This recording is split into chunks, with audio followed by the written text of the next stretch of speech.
This video is brought to you in part by the patrons of the Lazy Eyebrow, and from the comments and watch time from viewers like you. Thank you! That's what we saw, Prime. Megatron was building up resources near Shockwave's lab.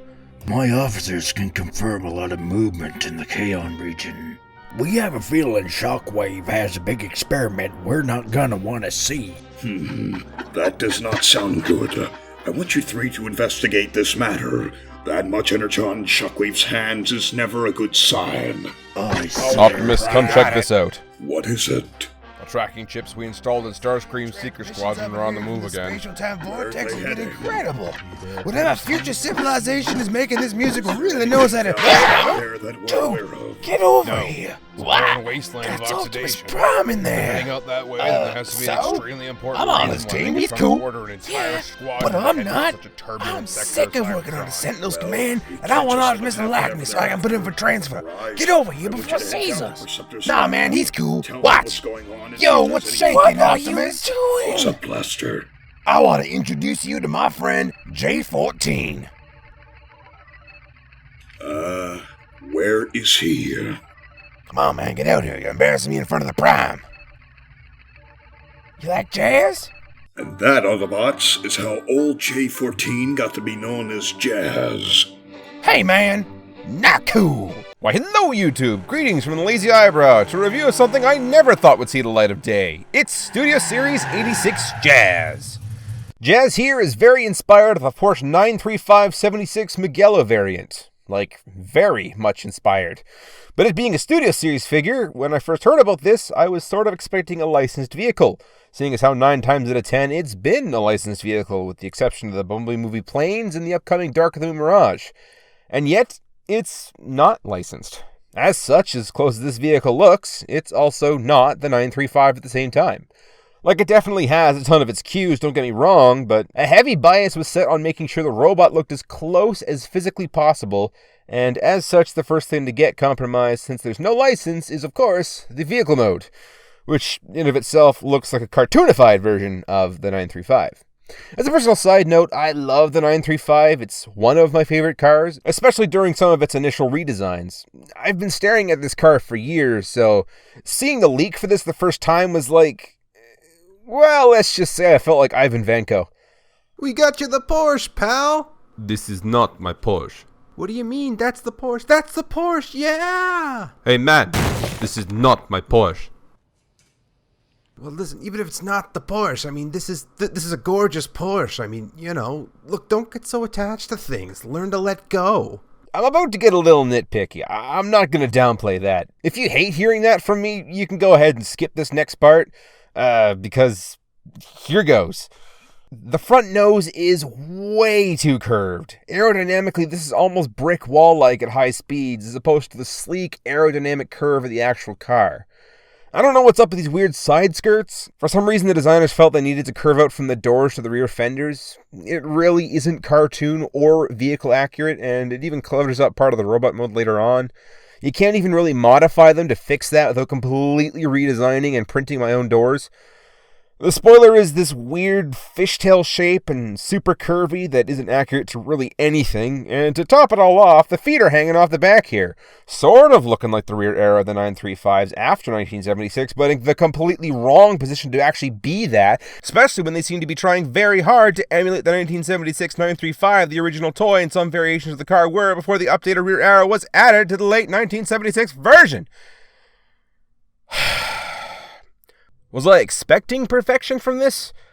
Well, no. I mean, I wasn't expecting it. Cliffjumper was a mix of 2 cars bashed together, one of which being the 944 and the other part being the Starion, and I loved that thing. Reveal the Shield Jazz doesn't really look like any specific car. That thing was awesome. Power of the Primes took a ton of design cues from the likes of the Porsche 936, 956, 962. Well, you take your pick, it's all in there. And I feel like I'm the only person that absolutely loves what they did with that figure. And then I look at Studio Series, and it's like, I don't know if it's a deep love for the 935 or Jazz or what have you, but for the first month or so of owning this figure, all I could do was look at the vehicle and see a vague caricature and all the wrong dimensions of the car I love so much. In short, from a vehicle enthusiast perspective, it just feels like the uncanny valley of the 935. Like, if you bring up that chart, with nothing like the 935 over here, and a 1-to-1 model of the 935 over here, RTS Jazz would be over here. Certain cues, but it's still its own thing. G1 is here, as that vehicle mode is nearly flawless, and Studio Series resides about here. It's not quite a 1-to-1, but it's not quite doing its own thing. Does that make this figure terrible? Goodness, no. Absolutely not. This is the closest thing since 1984 that we've got to a Jazz in that epic 935-76 Mugello configuration, and that's awesome! The fact they even hit this close at all without a license and a lawsuit, that's pretty astounding. And at the very least, one thing about him can be vastly improved. One thing I didn't talk about in that whole nitpicking back there was the visuals, and for good reason. Undoubtedly, Hasbro hasn't been using the actual racing numbers of vehicles for what I can guess only to be copyright reasons. As such, we're missing the 4. Instead, we were given 14. Originally, I figured this was because 1, 4, and 41 were all part of the original number of the Martini livery, and they keep messing up the numbers lately. But Dr. Lockdown actually pointed me towards what's more than likely the most probable answer. They can't use 4, but in the 1984 Transformers catalog, Jazz is labeled as 14. That's close-ish to 4. Boom! Reference within the brand, close to what it should be, lawsuit avoided. Personally, I think that's cool. The bumper headlights were given a coat of baby blue paint as they're often depicted within the cartoon. Might change these to chrome one day, as they are the headlights moved from the front to the bottom after all, but I elected not to for the sake of this review. You get this nice red stripe at the bottom of the bumper. That's awesome. And finally, there's the classic stripe that only vaguely resembles the Martini livery. Personally, I wish this was dark blue, like Reveal the Shield and the cartoon. But the baby blue works, kinda. Thankfully, Toy Hacks does exist, and they've done an excellent job updating this to what we are all hoping Jazz would come as. Now, to start off with, I did remove the 14 from the doors, as otherwise it is ever so slightly visible through the white. If you'd like to do this to yours, I recommend some very, very fine grit sandpaper, and you can sand it off. That would be about your safest option. Or you can chance it by completely removing the doors from the window and using rubbing alcohol, then washing it with soap, letting it dry thoroughly, and only then reapplying it to the window. But even then, it seems the designer's use of clear plastic, coupled with a myriad of QC issues lately at the factory, have left a substantial amount of people with broken windshields. Basically, buyer beware. My personal copy seems to be very sturdy, and not only was I able to remove the doors without issue, I was able to peg it into the back of the figure with my rig for some animation shots later, and I completely manhandled the heck out of that thing and flexed the plastic to no end, and I didn't have a single crack. Basically, to quote someone else, your mileage may vary. Personally, though, I still hate clear plastic being used for critical joints and panels.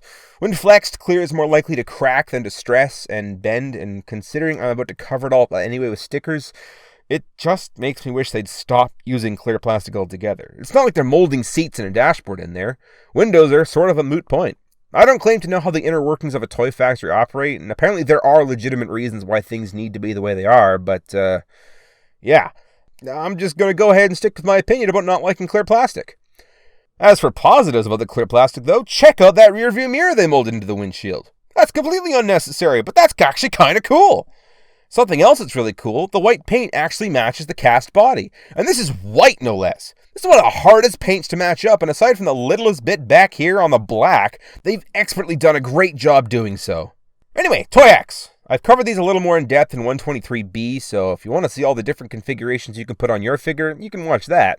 But that aside, what a set! I love the gradient windows. They've really perfected this and gotten it down to a fine art. The blue gradient really looks like natural window refraction, and it just looks fantastic.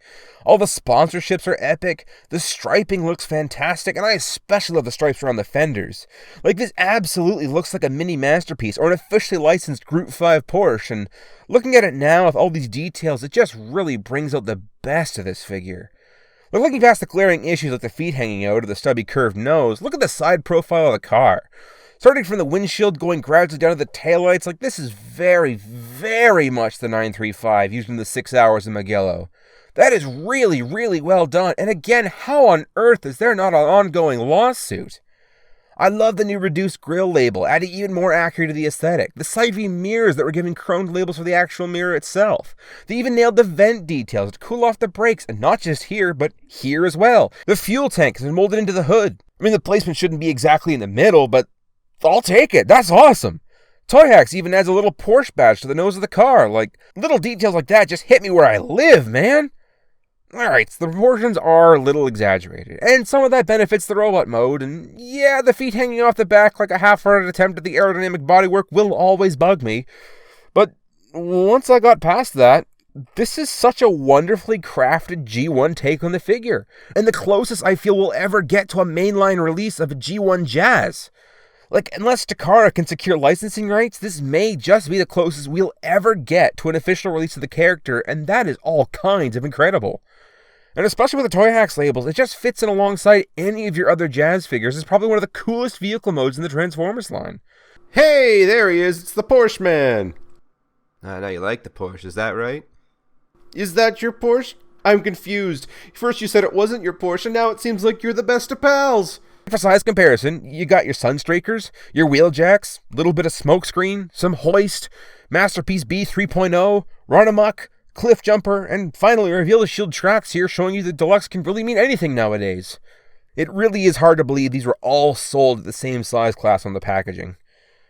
Anyways, let's take a quick break, hear a word from our sponsor, and then we'll take a look at Robot Mode. The Transformers will return after these messages.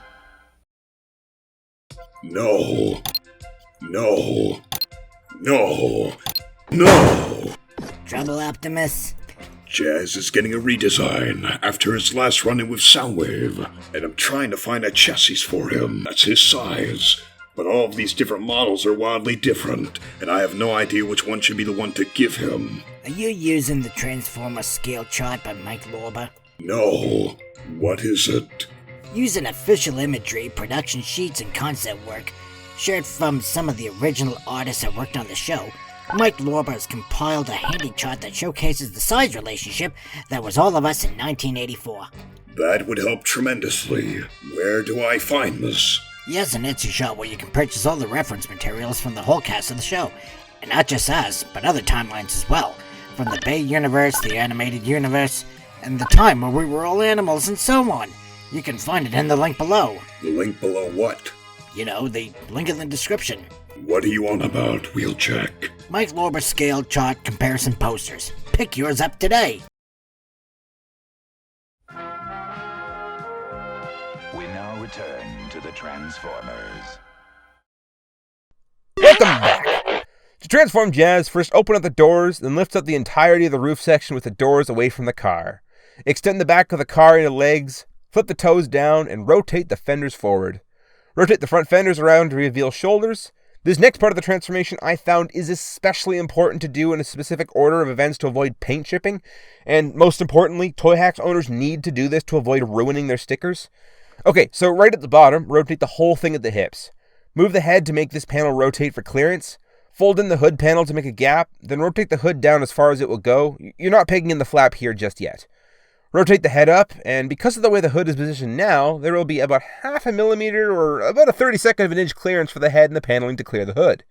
Like I said, for Toyhax owners, this is crucial, but even if you don't own those, part of the red striping has rubbed off on this section because of how tight the tolerances are. Anyway, with the head in place, we can lift up the chest again, rotate it on the armature above the abs, and slot the hood paneling into the abs to lock it all together. Finally, for the roof section, close the doors about halfway to give clearance for the back window to start to fold, then open them back up for clearance sake, then close it all back up and fold it all down. Now to top it all off. Fold out the hands and Jazz! As is, the base figure you get is a little plain. Without the fender striping, this section looks super bare. The stripe on the back looks alright, I guess, but the lack of any paint within the neck cover makes the lone blue square on the front with the Autobot badge look kinda lacking. Thank goodness Toyhax exists, though. The fender stripes do wonders to liven up the figure, and I quite enjoy the striping up top. All the sponsorships are just icing on the cake for me. As for the actual molding, I absolutely love the way they capture the helmet, the face, the visor, everything. Like, if there's one thing that Hasbro's been getting right lately, it's the head sculpt. I really like the whole system for the shoulders and that the front wheels rotate inwards. It squares up the chest, allows the animation to look like the wheels come out of the shoulders instead of some weird armature that has to cover over the shoulders during transformation. That part is great. That overly curvy front nose of the car has also really served to benefit the robot mode. Other attempts at Jazz, even the G1 for that matter, strive for a wholly accurate 935 hood. They end up with this overly thin and wide chest for the robot mode, and by electing to have that stubby nose in vehicle mode, it's ended with probably the best robot chest that Jazz has ever seen in toy form. The ab detail is fantastic. I rather enjoy all the shin detailing, invoking all the wonderful toy detail they put into those shins way back in the day. Like, I am super glad they didn't just resort to 3 lines, called an animation accurate, and moved on. This shin detail is most excellent. Something else I thought was absolutely fantastic, using the spoiler as heel support. Like, instead of trying to figure out some way to make the spoiler fold up and out of the way and for some heel spur to pop out in some complicated mess, they just said, nope, use the spoiler as a wide, stable heel base and called her a day. That is awesome. One thing I've done, by the way, is you can take the rear fender, flex it ever so slightly and rotate it fully down. I feel that by rotating the wheel further back, for some reason it just makes it a little more conforming to the leg design and a little less busy. But even if you don't want to do that, the standard configuration works just as well. But even with all that gushing, that's not to say it's 100% great. The knees don't peg in. And if they do, you really have to force them just for them to pop out 5 minutes later. For me, this is barely an inconvenience, but I've heard others had loose knees and the lack of them pegging in made the problem even worse, so consider yourself aware. I personally don't like the design of the shoulders. I feel they were going for this look, which I don't know if you can tell are actually cubes, but they're angled outwards. But for some reason, it looks like the designer looked at this picture and thought they should be angled. It's not an issue, I just prefer the blocked shoulders instead of these weird angles. The roof back section just hangs out here as 50% of the vehicle mode is compressed into a backpack. That's just how Jazz is, though, I get that. I mean, would it have been cool had they designed the back windows to be integrated into the backs of the legs somehow? Absolutely, but I also get this is deluxe. That aside, the weird curved side skirts I talked about earlier are now jutting out and colliding with the waist. Did the side skirts need to curve? No, it's not real-world accurate, it's not animation accurate, and they just get in the way. Not fully in the way, mind you, as the roof section doesn't actually lock into anything and flaps outwards. Gravity keeps it down, which is fine, but look at the Earthrise Datsun trio. Everything about that upper torso has a spot to lock into place. Even the doors have notches to rest on the rearview mirrors.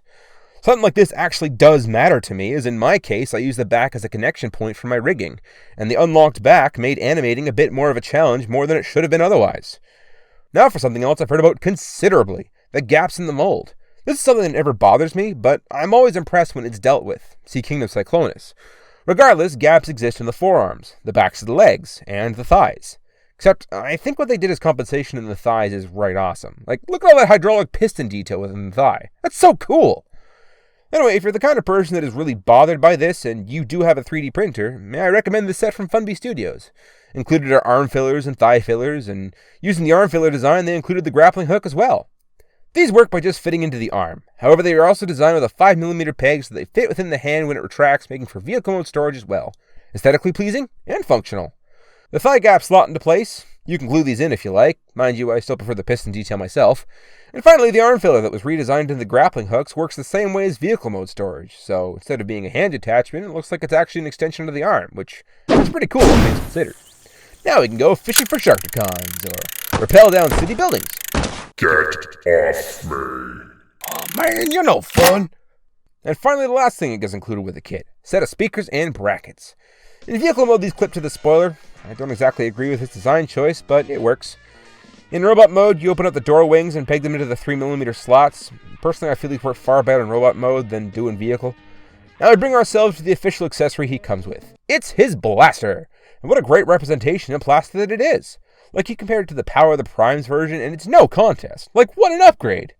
As for articulation, he features a ball-jointed head for complete spin and tilt, complete arm rotation and full outward movement, elbow stops at 90 degrees, bicep swivels the full way, and the waist rotates the whole way around.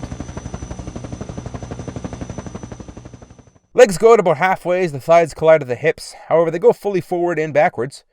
Toes flip forwards if you can use that for something, and a wide ankle tilt, far more than the legs can even accommodate, so that's cool. Thighs swivel, and here's one nice thing about the hollow calves.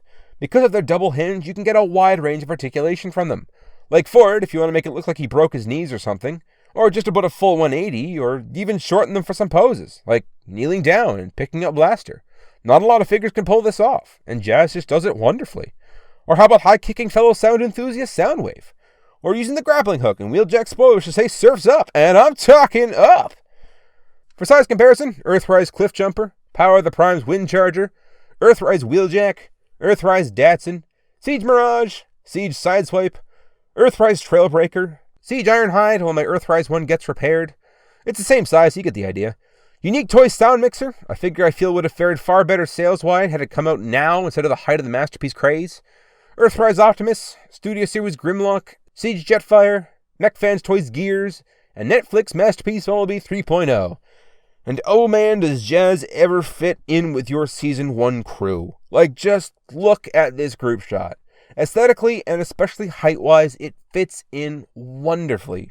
Substantially more so than Power of the Primes, as much as I love that figure. And as great as RTS is, there's no denying it's too tall for the modern collection.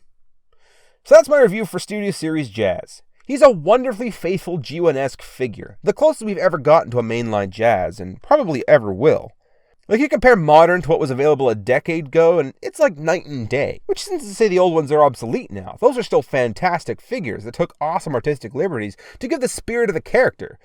But I can't help but admit how much more I like the look of the modern figures. I mean, it's a faithful representation of an on-screen Jazz. Studio Series just hits it out of the park. It's not perfect, but it easily fits into the rest of your Jazz collection and accomplishes what it set out to do. Despite all the previously mentioned flaws, he's a great Jazz. It's just sad to hear how many are having issues with clear plastic. Me personally, I've never had an issue, but I know it's a possible outcome. But even with that possibility and the fact that it more or less isn't even a robot mode problem so much as it is a vehicle one, I can still highly recommend it. At the end of the day, Studio Series Jazz is a great Jazz. He may not necessarily be a great toy, but he is one heck of a Jazz. This has been the Lazy Eyebrow.